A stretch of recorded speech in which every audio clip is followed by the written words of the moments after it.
Hello and welcome to my channel. Today we're having a look at the Nintendo NES. I bought this at the Danish web shop called Want to Sell Retro, and yeah, I got a little bit of discount in exchange for mentioning their name. I just did that now. The Nintendo NES is a gaming console. I never had one myself. I never really cared for it. But we can always take it apart and see how it looks on the inside. Let's do that. And while I prepare for that, will you do me the favor of subscribing to my channel, liking this video, and leaving a comment down below telling me how stupid I am taking this apart? And while you do all that, I will run the intro. Yeah!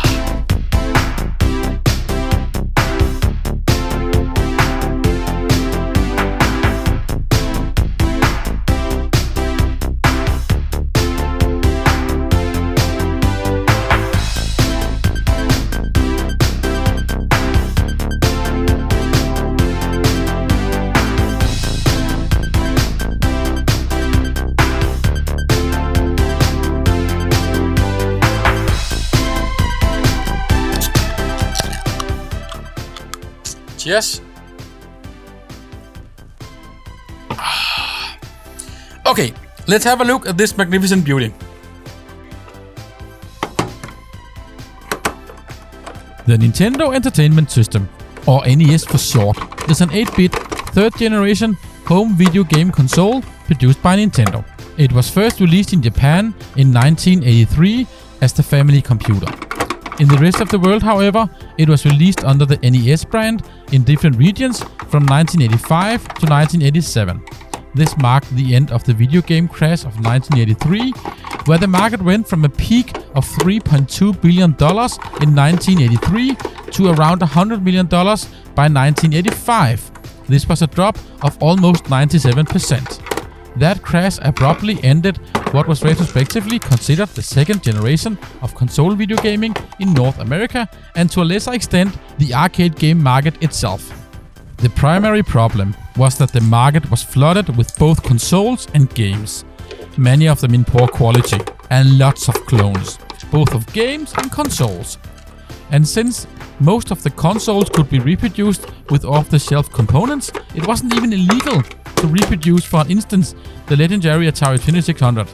And by the launch of Activision, the first independent game publisher, by the end of 1979, the industry quickly turned into a Wild West where everybody and his grandmother had a game publishing company who sold poor games, which focused on quantity, and the quality of the games suffered in exchange for this. The Nintendo Entertainment System was a cartridge-based game console, meaning the games came on read-only memory chips, which were encapsulated in a plastic box, which would be inserted into the machine and interfaced directly into the processor on the motherboard. The cartridge could also contain extra circuitry, such as battery-backed memory for save games, or add-on sound chips for more advanced sound and music. Almost 62 million units were sold worldwide. The Mario Bros. Trilogy was the most popular game for the machine, with over 68 million sold copies. The system was discontinued in 1995. The last official release was The Lion King in the same year. The last unlicensed game was F-22, released a couple of years later in November 1997. But there is still an active community of small developers and indie publishers who writes and releases games for the platform up until today. With the release of the Nintendo Entertainment System, Nintendo tried and partly succeeded in regaining control of the game publishing for their platform. They implemented a simple yet effective system for preventing pirated games, parallel imports, and unlicensed game publishers. It consisted of a CIC chip, short for Checking Integrated Circuit, which was a pair of chips, one in the console and another one in every official licensed cartridge. The design of these chips were both copyrighted and patented, so that nobody besides Nintendo would be able to produce and sell these chips. However, the CIC system was relatively easy to deactivate. It could simply be done by cutting off leg number 4 of the chip on the motherboard.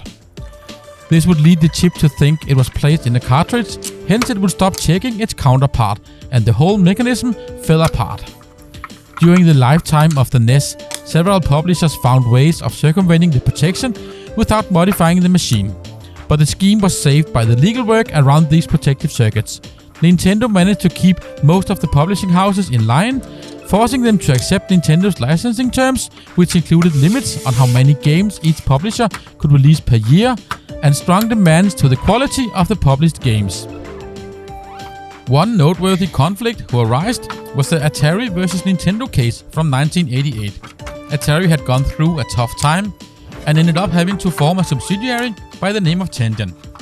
Teardown produced and sold games for the home game console market.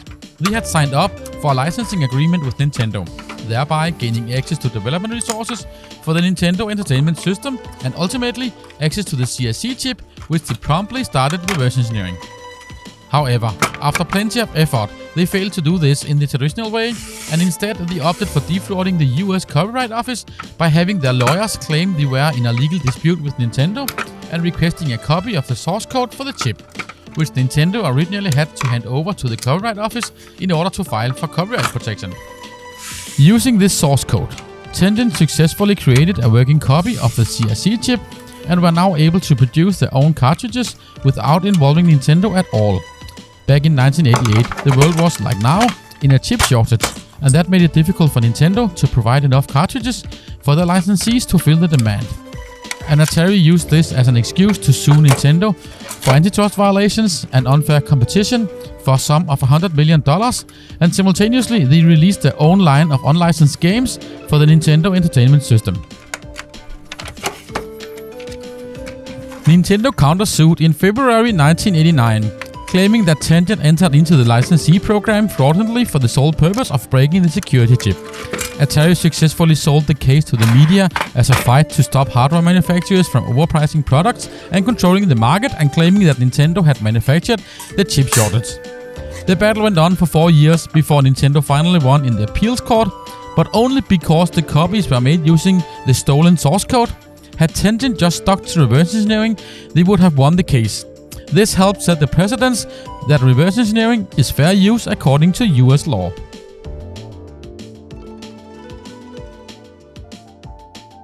The CPU is a custom package which contains 2 different chips on the same die.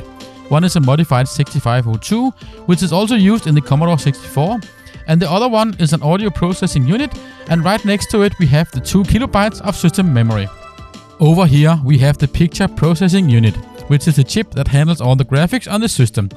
This is also accompanied by its own 2 kilobytes of video memory. And finally we have the CRC security chip over here, which was the chip Atari copied in order to produce their unlicensed games.